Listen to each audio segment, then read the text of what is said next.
Hi, I'm Hari Subramonyam, and today I'm going to tell you about how collaborative software teams apply human AI guidelines in their practice. This work is in collaboration with Jane Im, Colleen Seifert, and Eytan Adar from the University of Michigan. Over the last 20 years, we've gotten really good at incorporating human-centered design into software engineering workflows.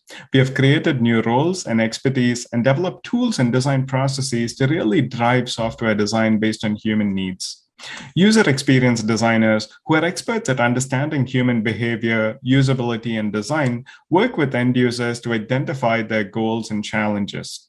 They then create software design solutions and hand off those specifications to engineers who are trained in software programming and can build systems based on requirements.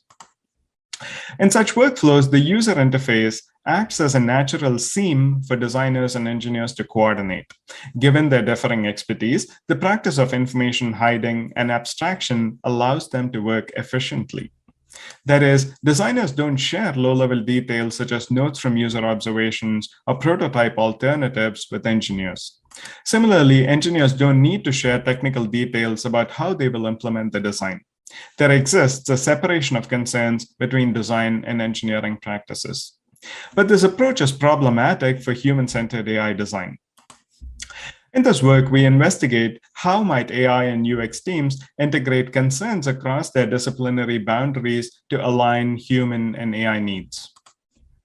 In a first study, we collected and analyzed human AI guidelines to identify collaboration requirements between design and engineering. Using the results from the analysis, we interviewed industry practitioners about their current software practices. Companies like Microsoft, Google, and Apple are putting out design guidelines and best practices for human-centered AI.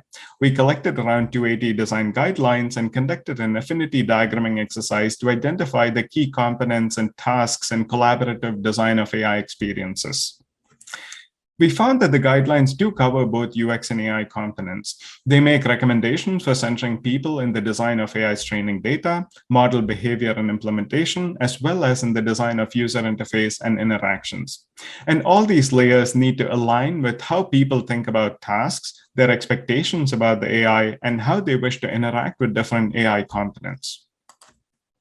Using this model as a guide, we conducted semi-structured interviews with 21 industry practitioners from 14 different organizations. Our participants included software engineers, UX designers, product managers, data scientists, and research scientists.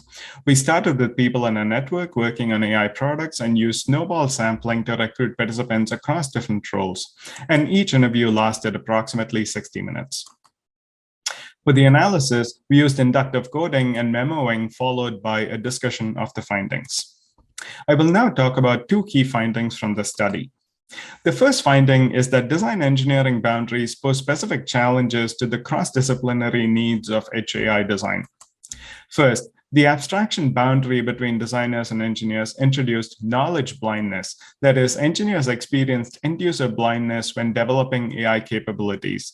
M1, a UX manager, reported people, that is engineers, would go off in just weird directions, get obsessed with trying to identify guns or something that really wasn't important to what we were doing.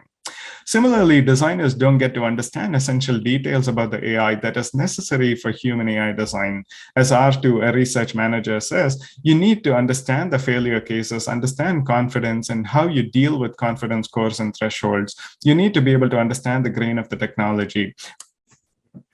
And because the boundary enables designers and engineers to work independently, they commit to or concretize their design even before aligning AI and UX. And this form of premature specification leads to frustration during coordination. As S7, a software engineer, says, they would hand that design document off to the engineer and say, implement this. It felt particularly extraneous when it got very granular, and it was not the best medium for describing the desired behavior.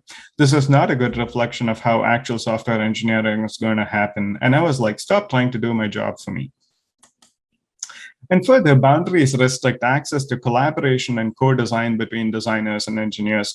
U6 commented on their challenge in getting involved in the data annotation process. It seemed very odd to me that as designers, we were not invited to the annotation session. So we had to invite ourselves just to talk to domain experts. For engineers, their approach is more like, the machine is going to figure it out. We could be talking about health or elephants in the circus, and it is all the same to them. We also discovered that teams that were successful in operationalizing the guidelines practiced deliberate, leaky abstractions at the boundaries, which allowed them to collaborate better. While in traditional software practices, abstraction leaks are considered a bad thing, but in HAI design, rather than strict abstractions and information hiding, teams shared low-level details about design and engineering with each other and even with potential end users. Leaky abstractions allow teams to overcome knowledge blindness. As M2 commented, UX teams can actually bring a little hope to these folks and give people a target, really paint a picture through design visualization, whether that's making a movie or just making a series of mock or building an experiential prototype. Sometimes it's a light at the end of the tunnel. And through leaky abstractions, designers and engineers were able to collaborate on both the AI and UX design. As U3 said, I get the model output from the data scientist and work with them to understand the model labels and explanations. The data scientist wrote down all the equations and explained it to me very clearly. They showed me how the weights were set, and we discovered things that we needed to know from the user. And third, leaky abstractions provides transparency in evaluating human AI systems. As D1, a data scientist, said, we would list out the rules so that the domain experts could take a look at it. We started to give them more accessible tools like sharing a spreadsheet where they could edit some input and we could import that into the system. They had the ability to flag, add notes, and add annotations about the model's outputs. Across all the interviews, our participants reported numerous boundary representations that embodied abstraction leaks to support collaboration. We refer you to the paper to look at details about how these different artifacts were used to bridge the design and engineering boundary. But in summary, these abstraction leaks provided teams an alternative to AI-first design workflows. In the early design stages, designers and engineers produced fuzzy or partial design specifications. By sharing those initial design artifacts, teams could collaboratively assess, negotiate, and revise their design choices. For instance, by sharing emerging AI behavior specification, designers can evaluate assumptions and fit for end users, update their own design representations, and provide feedback for AI design. During this stage, avoiding committing to specification makes the design pliable and invites collaboration and input. As the design progresses, more and more aspects of the AI and UX components become concrete. And consequently, the need for leakiness at the boundary reduces. In the final stages of the design, teams arrive at design solutions that are aligned across AI, UX, and humans.